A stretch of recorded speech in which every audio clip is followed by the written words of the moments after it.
Yeah. People. Yo, Pierre, you wanna come out here? People. Hey. True Crime Broads with Crystal and Renee. Open the clack. I paint cash.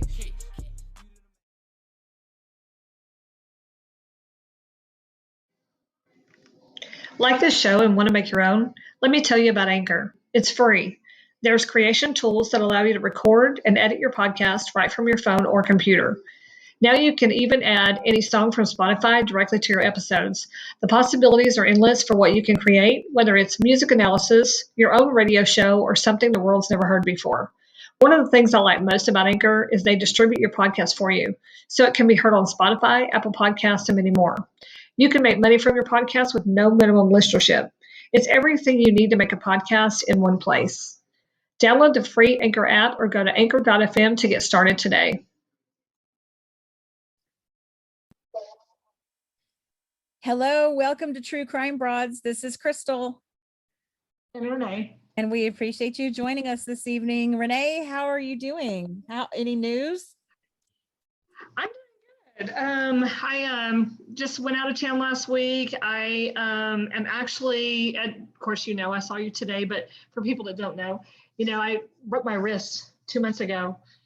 And so I thought I would just give you a little update on it. I can actually use my hand a little bit, not a whole lot. I can pick up light things like a water bottle. I can actually put my hair in a ponytail. That's super exciting because it is huge. Because I've been like, can you put my hair in a ponytail? Well, and you know what? When somebody else does it for you, it's just not as good. Like I was so worried when I was doing your ponytails at CrimeCon. I almost called it True Crime Con. Geez. I was concerned that I was messing it up or not doing it right. Because it always feels weird when someone else does your ponytail. So right. Yeah. I was super excited. I actually did my own ponytail and I can hold my phone. So it's awesome. Getting better. It's still really tight. It doesn't, I've got to really get all that scar tissue out of there and work it out really good. But anyway, it's getting better and I'm able to use it. But the most exciting part was I went swimming and I was able to get in the water and swim. That was so exciting for me. That's awesome. Was that on your trip? No, yeah, we did go swimming on our trip. We went a couple times actually because we have a YMCA here, and so we'll go there every once in a while, go swimming, or one of the pools at the hotels that we stay at when we're out of town. But yeah, I got to go swimming, and that was like celebration time. I was like, woohoo! Yeah, for real, that's so fun. Super exciting. How about you? Too. Oh, I was just happy to see you today. I had fun. Renee and I met for lunch. She had to go pick up some inventory for her bedding business. So, I just decided, hey, that's not horribly far for me to drive. Let's get together for lunch. So we did. And that was a lot of fun. And yeah, she was so nice. She bought me lunch. Oh, see, I'm nice sometimes. And then and then I just took my contact lenses out. Let me tell you something. That's like the biggest relief of the day is when I take those out. It feels really good. So I can focus on the podcast now. When your contacts are starting to bother you, it's just later in the day. Nothing feels better than taking those things out. I miss wearing contacts, but I can't wear them because I know me and you have this in common. I can't see up close with my contacts in, so I can't see my phone. And it got so distracting for me that I just stopped wearing them altogether. It's true. And especially with my new contacts, with my new prescription, I was telling someone else the other day, my distance vision, I'm like a predator. I can see things far, far away. Everything's sharp, but you put a menu or something in front of me and it's all blurry because my distance is corrected so well. So yeah, I'm right there with you. I have to have my readers with me when I've got on my predator contacts. So that's funny. Okay. Well, did we want to do some updates now or afterwards? Because we have an episode tonight, finally, about Missy Bevers again. Did we want to, one thing we were going to discuss real quick is we had an interview a couple weeks ago on the phone about a potential show coming up. And one of the things that the lady was asking us about and that we talked about was how we're really, we've mentioned this before. We're disappointed the way the local media and actually the national media for that matter, but especially the local media has really not paid a lot of attention to the Missy Bevers case. It's just been a little strange. And I would think for selfish reasons, Renee, we talked about this, even if it's not to inform the public and to, talk about something really important in the community, how about for selfish reasons? I mean, this is the type of thing that sells advertising space. This is an interesting story. I mean, if you present this in the right way, it's absolutely riveting. It's fascinating. It's just really odd. I just kind of wanted to mention that again, because us talking to that lady really kind of brought that to the forefront of my mind again about just how bizarre is that the media just sort of lets it go. I know it's kind of interesting that, and I don't really know what to make of it, but it seemed like a long time ago, media was more, I mean, when they wanted a story, they were getting it. They didn't care who it upset, who made it done, like, I don't care, we're still doing it. And now they're like, can we do a story? And they're like, no. And they're like, okay. And and I'm not saying that to be mean, because we've dealt with several, people in the media, and they've all been super nice, we really like them, but it's just weird how they just kind of give up. Yeah, they just rather easily. They take no for an answer, which, in the old days, at least when we were younger, it just seems like the media is there to hold the government accountable. They're there to say, you can't say no. We're going to run a story whether you're involved or not. So do you want me to write the story without you, or do you want to have a hand in it? Yep. And also, you think about all that, they should be chasing the district attorney out to his car, for as far as I'm concerned, asking questions, or in her car now. There's been a changing of the guard there. But or and when MPD says no, don't just lay down and say no. I really don't understand that. Of course, it's better if they willingly participate and are happy about it, but it just seems like they could just push a little more, find out what's going on with the investigation, find out if we're supposed to still be looking for the Nissan Altima. That's never been cleared up. Find out and also find out why are they saying no? Yeah, exactly. And also, are we supposed to have our guard up because there's a homicidal maniac on the loose? It sounds like they think it's contained to Missy and that the public at large is not at risk, but tell us that. I mean, we don't know that. And honestly, I guess they really don't know that, because this person could strike again, even though there hasn't been any similar crimes. This person's obviously off balance and obviously hasn't been caught. So it's just very strange. The silence is peculiar, and I'm really surprised at the media's participation in that, by just laying down when law enforcement says, no, we're not going to talk. Exactly. Yeah. I'm just as shocked as you are. It just seems really strange. And I mean, I feel like if they would put a little bit more into it, I think they might get something out of it, especially with finding out what exactly it is that is keeping them from wanting to participate. Maybe there's just one thing that they're not wanting to talk about. Okay, well, we won't talk about that, but can we still do an interview? And they might be like, okay, sure. You never know. Right. Yeah, it really doesn't really make any sense. And it's such an interesting story. A journalist could make their career off of this story. So if you're anyone in the media or a freelance journalist, I mean, hit us up. We have a lot of information we could help share with you, or don't even call us. Just do a story on it. Do your investigative thing. Yeah. We're just ready to see this case get more attention. That's why we're here doing this podcast. But, it would be really nice to see media do it, the mainstream media. We get contacted all the time about, as we've done a few different things. And I mean, I just feel like if they, Golly, I know we've talked this out so many times, but I just wish they would just release a little bit more of the surveillance. What do you think? Yeah, it would really help. Or how about tell us why not? I mean, they're just going to give those same pat answers that, they want to protect certain things about the case. And that makes perfect sense. And we're not asking law enforcement to divulge everything to the media, of course not, but it would be nice. The times that they have asked the public for help, I think it's past time that they update us and tell us, are we still supposed to be looking everywhere for this Nissan Altima and then calling it in? Are we supposed to be concerned about a maniac on the loose? You know, all that kind of stuff. Exactly. Still a list of questions. Yeah, same old thing.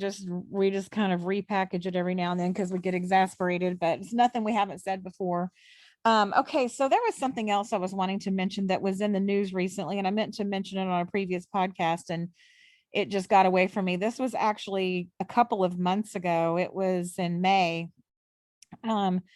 This is just very interesting. You know, we talk about wrongful convictions, and that's something that as a young person, a really young person, a kid and stuff, I never really put any thought into that. I thought the police are the good guys, the prosecutors are the good guys, the criminals are the bad guys, and they just go out and catch them, right?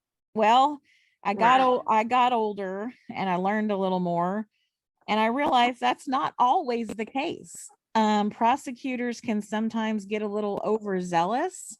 Sometimes they can be very competitive, and sometimes they just want to win. This isn't all prosecutors, so don't y'all send me hate mail. I'm talking about sometimes, okay? Every once in a while.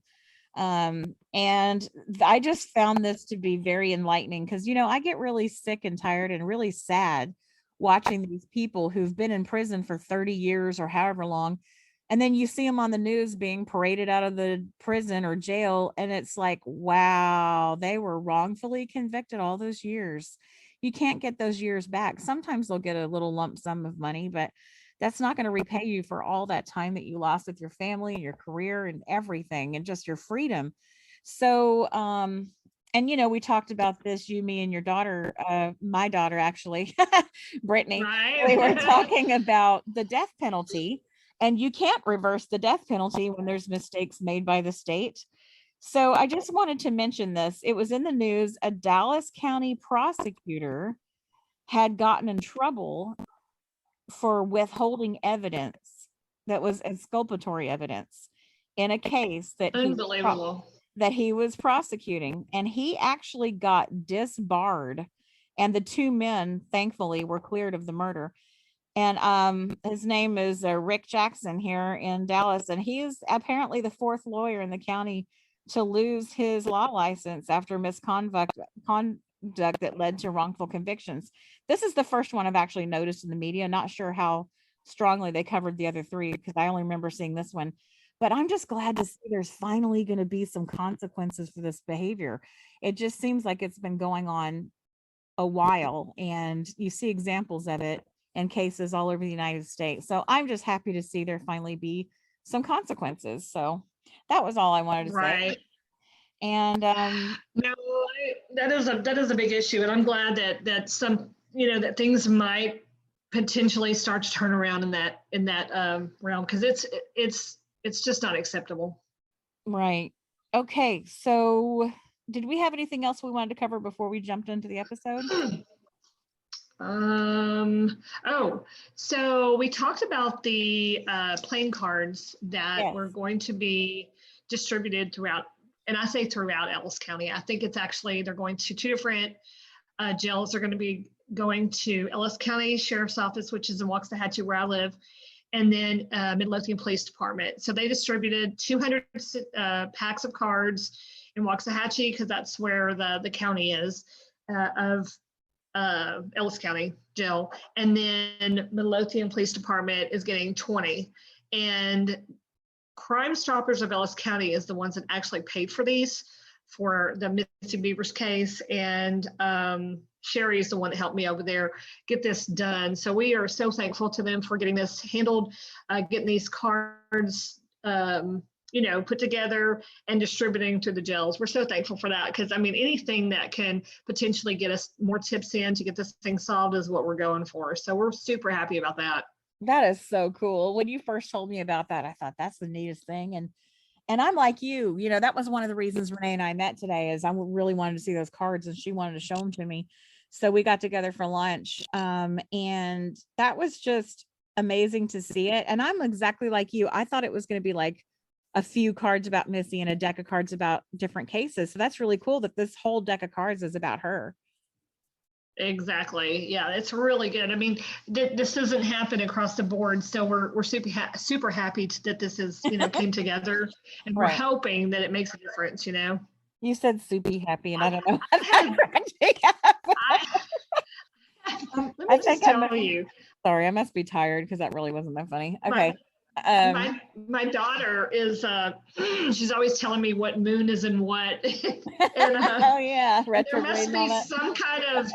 some kind of something and something, because I have been stumbling with my words literally for 2 days. So if I stumble with my words, y'all just go about your day and don't even think twice about it. Okay. I didn't know we could blame that kind of thing on retrograde, the moon and retro. I'm gonna do that from now on. Yes, that's exactly what we're gonna do. I'm down with that. Oh, hey, guess what?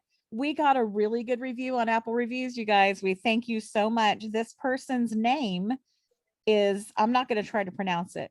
It's Kemace. So it's like mace with KE in the front of it. And the title Okay. of the title of the review is Genuine Caring Host, and they gave us 5 stars. I'm going to go ahead and just read it. The hosts of this podcast are a true testament to what true crime podcasts should be about. Crystal and Renee are in it because they care about finding justice for Missy Bevers and her family. I have so much respect for them and for their perseverance and their pursuit of this goal. They don't have the best audio. They're not making millions off this show. They show up because they want to, because they care. And that to me is truly remarkable. Rock on, Crystal and Renee. Rock on. Thank you so much for that. We really appreciate the That is so nice. we really appreciate the wonderful review, and we will keep pressing on. And I guess that's it. Did we wrap up what we wanted to say before we get started? I'm hearing some wacky interference from Zoom right now. I sure hope it's not going to be in our recording. Yeah. Again, y'all just be patient with us. We're trying. Yeah, don't literally trying. We don't know. Okay. All right. So are we going to just jump into the episode here, finally? Yes. You need to go take one of those things I gave you. Sorry. It's okay. I was just cracking up. Yes, I'm so sorry. That's okay. There's not only weird planets moving around and making us talk crazy, there's also stuff in the air. Oh, Not being able to talk right. Okay. all right. You want to get it started? Yeah. Okay. So we are going to be talking about the perpetrator, as seen on the surveillance video that MPD put out for everybody to see. Is that a man or a woman? What do we think? What makes us think man, or what makes us think woman, basically? So one of the first things that I want to mention, and this is, my favorite one to say, when I think of look at this perp, I see a woman because of their stance. There's a part in the video, surveillance video, where they are standing there and they have this female stance. One of their hips is kind of popped up. And, I guess it's possible that a man could do that, but that's definitely a female stance. So that's one thing that makes me think woman. I agree. And I know exactly what you're talking about. Those who are listening, it's when the perp is in front of that door and they're kind of putting tools into the little doorknob, and they're just sort of messing with it. They've got their hip popped and they're kind of doing that flamingo stance we've talked about before. And that's just, Right. you just generally speaking, that's just not a guy go-to position. Right. Okay. So one of the reasons why I always thought it was a male is because just the simple statistics of violent crimes, are more likely to be perpetrated by men, but also, to me in particular, it was the swift and efficient delivery of violence that made me think of male. I'm not trying to knock my own gender, but I'm just saying that when women fight, just from what I've seen, there just tends to be more like pushing, hair pulling, slapping, slipping, falling. It just is a lot more of a hand-to-hand combat between women who aren't professional fighters, of course. Just seems to be kind of messy. And I just, now this is back before we were aware of if there was a gun or not, and we're still not 100% sure. But my point is that just looking at it from a hand-to-hand combat position, and someone killing someone with a hammer, I was just thinking that looks like a guy took her over and was able to, to deliver that kind of quick and efficient violence. So that's that. And also, it didn't hurt that I had a specific male in mind that I thought the perpetrator was. So you kind of look at things through that lens when you have a perpetrator in mind that you think it is. So I was sort of, probably my viewpoint was colored by that at the time. Sorry, it must have cut out for a second. I'm sorry. It's okay. Go ahead. You want to pick another attribute? Yeah. Yeah, I wanted to say this real quick first. Remember when we had Bobby Chacon on our podcast? He mentioned that when he would look at cases, he would actually, okay, so it could be this person, and then he would watch, like if he had a surveillance video for, Yes. a crime that happened, and he would actually look at it and think of that person or whatever. And then he would do the same thing with others and try to see which one would fit. So I just wanted to throw that in there because when you said that, Yeah. it makes perfect sense. Yeah. Yeah. And he would said that he would go to it like maybe 24 hours later. He wouldn't do it close together. He would come back completely fresh and then look at it again. Yeah, that's interesting. That's a good thing to do. Yeah. Okay, so another one that makes me think female is the use of tools or lack thereof. When the perpetrator is, this is the same scenario, sorry y'all, but when the perpetrator is trying to pretend like they're getting in that door or whatever, they're just tapping on it.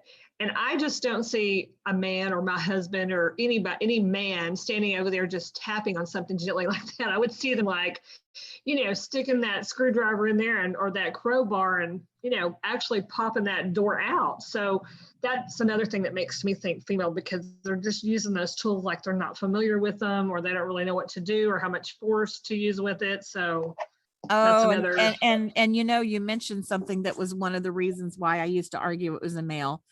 Was the fact that they had all those tools. Apparently they had some tools in their vest. You could see them taking one tool out, putting another one in, trying it. I'm not saying women can't have tools. It's just between the two of us, my husband's got a lot more tools than I do, and he knows more about them, and he would be more likely to bring them. For example, when we go to my brother's house to do something, or my mom's house, we're working on both their houses, he'll bring tools. And I'm like, wow, I didn't even think to bring tools, but he knows that we'll probably run into something where we'll need a tool. And I would probably get there and go, wow, I wish I had this, so I just felt like that kind of spoke male to me. And then another thing, and you'll laugh because I used to bring this up a lot, is when that headlamp comes on. I remember thinking, my husband and I watched that. We're like, oh, this is years ago. We're like, that's got to be a guy. Because I had never even thought about those before I got married. And my husband busted out with one, and he put it on his head so he could work on the car and have both his hands free. I just thought it was the funniest looking thing I ever saw, but I'm just not familiar with that. And I mean, I don't know a lot. I'm not saying women don't have those, but I don't have any female friends that wear those on their forehead. Do you? No, I do not. Yeah. I've actually never seen one of those in person, actually. Yeah. So the fact that the perpetrator so comfortably was wearing one and was turning it off and on when they needed it, that just kind of spoke male to me as well. Right. All right. Are you next? I forgot who was going. I can be if you want me to be. Yeah, go ahead. Okay. We were talking earlier about how the walk of the perpetrator seems a little more feminine, and the pace of their walk is a little, the perpetrator kind of has a pep in their step that you see them kind of going around that corner. I'm not saying that men can't walk fast, but the perpetrator seems to be shorter in stature, which is actually another attribute, but I'll mix it into this one because it kind of fits. Kind of, if you're shorter legged, you kind of tend to walk a little faster, or you have a smaller stride simply because your legs are shorter. And it seems like the perpetrator just kind of scoots around that corner. It just looks like a feminine gait to me. And even if I don't take into account the shoes or the unusual gait, if I just look at it male versus female and not thinking about anything else about the gait, it does look feminine in parts. And also, you and I have talked many times about the actual height. after being in the church with you a few weeks ago, I really feel like this perpetrator is short. I don't think that MPD was misleading us about that original 5'2" to 5'7". Now they're saying 5'8" with all the equipment on. That seems dead on after seeing you standing next to that Dutch door. That I would say that this is a shorter person, and there are short men out there, but statistically, women are much more likely to fall in that 5'2" to 5'7" height range than men are. Right. I totally agree with that. One of the reasons that I feel like people believe that this is possibly a man is because of the police uniform. Now, don't get me wrong. I believe that women, I know there's women, female police officers, and I believe that they should be there. But I feel like people typically think of a man when they see a police officer. So I feel like that's one of the reasons that people disassociate, because in the very beginning they were like him, and I think that was just an automatic response to what you're used to. I'm sure they have 90-10 with male and female. I mean, I don't know the ratio, but I just feel like people automatically think man when they see a police officer. Crystal?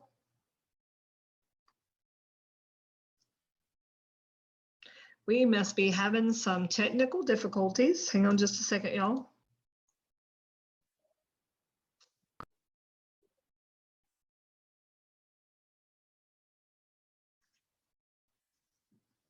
Are you there? Yeah. Okay, awesome. Okay, so back to what we were saying. I meant to mention when we were talking about the violence, statistically, that type of violence is perpetrated more often by men. I meant to mention, in that HLN show that we've referred to several times, Murder in the Church, part of the Crime Lives and Videotape series. John Bueller made the point that that's typically more male. And, Bobby Chacon said the same thing. I think Bobby still thinks it's a male. But John Bueller, here's something interesting. When I was looking back at the Scott Peterson case, now I know where I know him from. He was one of the original detectives that worked on the Lacey Peterson case. So that's where I knew him from. It had been kind of driving me crazy. I was like, I know that guy from somewhere. So that's what it was. Now he's like a guest on all these shows, but he was actually a detective working on the Scott Peterson case, Lacey Peterson case back in the day. Okay. So anyway, sorry. Did you hear me talk about the? I did. I heard everything. You weren't hearing me. I'm not sure what's going on, but I apologize to everybody. Once again, we had an audio glitch. Sorry. So hopefully it didn't mess too many things up. Let's see. So yeah, we talked about the height. We talked about tools. We talked about violence, police uniform, the walk, and the stance. There's one more. Did you want to do the last one, Renee? Sure. Okay, so one more thing, or the last thing actually, that I think people would probably look at the perp and think that that's a man is the foot size appears to be bigger, which typically men have bigger feet. It's not, 100%, but that's typically what you see or what and I believe, this is just my own personal opinion, and that this person has some type of foot, I forgot what they call it, some kind of cover or some kind of shoe in or whatever, where they put their shoe inside of something else that makes it appear bigger, and also have a different impression that it would put, like if they were to step in, water or blood or in the dirt or anything, mud, whatever. But I feel like that is something that makes people geared towards men as well. What do you think? Yeah, I was just thinking that it looks to me like a woman wearing men's shoes, and you can see the Under Armour emblem on the side. So it kind of looks like police tactical boots, perhaps made by Under Armour, or it could be the low cut Under Armour. You really can't tell that. That's just not good enough quality video, and those pixelated still shots, it's impossible. But you can see the Under Armour emblem. Thanks to you blew that up and sent it to me. That was pretty crazy looking. And but anyway, it looks like a woman wearing men's shoes to me, and then that's probably affecting the gait. sometimes MPD, like on the 5-year anniversary, they even said that it's possible that that gait was caused by a temporary condition. And, the first thing that pops into mind would be an injury or something, but it could also be just that they're on that occasion wearing shoes that are too big. And we've talked about this many times, like when you've put on Keith's shoes and I've put on Mike's, you walk funny when those shoes are too big. Exactly. Yeah, it's hard to walk in something that's heavier, bigger than one you would normally wear, and your foot's not supporting the entire shoe, so therefore it's going to clop or it's going to move in a different direction because it's, not the proper size for you. And the main thing I think it does that could very well be the case here with this perpetrator is it makes your feet turn out. So yes, which in turn makes everybody think there's a specific gate, and it's actually not even a true gate. So right. Okay. So we were going to embed a code word into this episode for a giveaway that we're doing this coming Friday. And the code word is justice. So that's it. Code word justice. So if you listen to the podcast, you know the code word, and then we will tell you what to do on our page and in our group. Are we going to put it in the group? Yeah. Freebie Friday. We'll put it on our page and our group. How's that? Okay. Well, this is awesome. I think did we cover everything that we wanted to cover this time? We did. I just wanted to tell you a little, it's just an interesting thing to share with you. The majority of our listeners are obviously going to be females, and I can't remember the age group. What is it, like 40 to 50 or something? Yeah. Pretty much our age group. And so I thought I would share this because I figured y'all might all appreciate this. While I was driving from Huntsville to Lufkin, I saw a store. It was very interesting. It caught my eye. It was a Family Dollar / Dollar Tree. And I was like, what the heck was that? It wasn't just one or the other. It was both. You could tell it was different. And so when I got home, I looked it up. I thought, what was that? I know it was Family Dollar / Dollar Tree, but you don't see them one and the same, which obviously if you're a mom or you have family, whatever, you spend a lot of your time running errands, buying groceries, picking up, school supplies for kids, and being able to go to one store that has two different things is like killing two birds with one stone, obviously. And so anything like that just excites me. I don't know about you, but anyway, so I looked it up. So apparently Dollar Tree bought Family Dollar back in 2015, and they were trying to combine the stores because I guess Family Dollar wasn't doing so good. And so they're set to open 600 stores across the country in 2021. And they're going to, do that combination, which I thought was pretty cool. That's awesome. And I guess it basically is going to have, because I was kind of interested in what it was going to look like. So it's going to have one store on the left and one on the right. And then walking down the middle of the store is like the divider, but it's 2 in 1, And then while I was checking that out, I came across another interesting thing. So I'm just going to share this real quick. Dollar General has come out with a store called Top Shelf, and they've opened up, I think like 6 or 7, 2 or 3 in North Carolina, Tennessee, and Georgia. So it's it's a Dollar General, but it's higher quality Dollar General. And I looked at a video of it, and it's really cool because it's more spaced out and everything's nicer and neater. If you've been in Dollar General or Family Dollar, those stores are real compact, and there's always those carts with all the boxes where they haven't done their, stocking and all. It's just crazy. So I just wanted to share that real quick. I thought that was interesting. Do It on a Dime, that YouTube channel I send you videos of. Yeah. She had done an episode a few months ago about those new stores that you're talking about. And That's so cool. Yeah, I'll have to send it to you. And did you know that Dollar Tree also bought Dollar General, not just Family Dollar?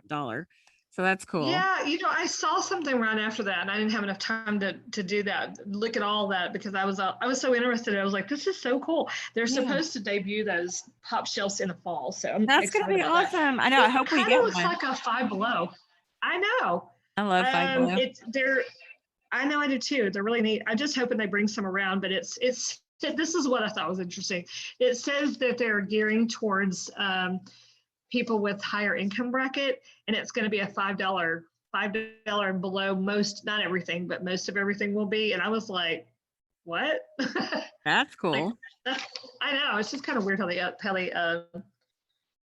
they titled it. But anyway, but yeah, that's it. I just wanted to share that. I thought it was interesting, and people that listen to our podcast might enjoy that. So Awesome. Well, thank you for sharing that. And okay, well, we just want to thank everybody for listening to True Crime Broads. Thanks for bearing with us.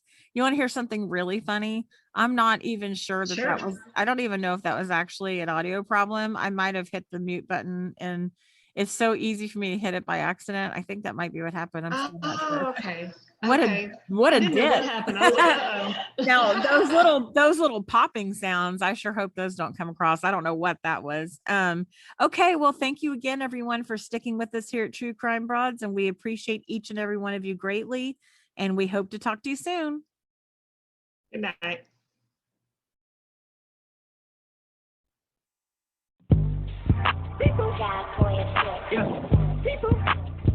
Yo, Pierre, you wanna come out here? Hey.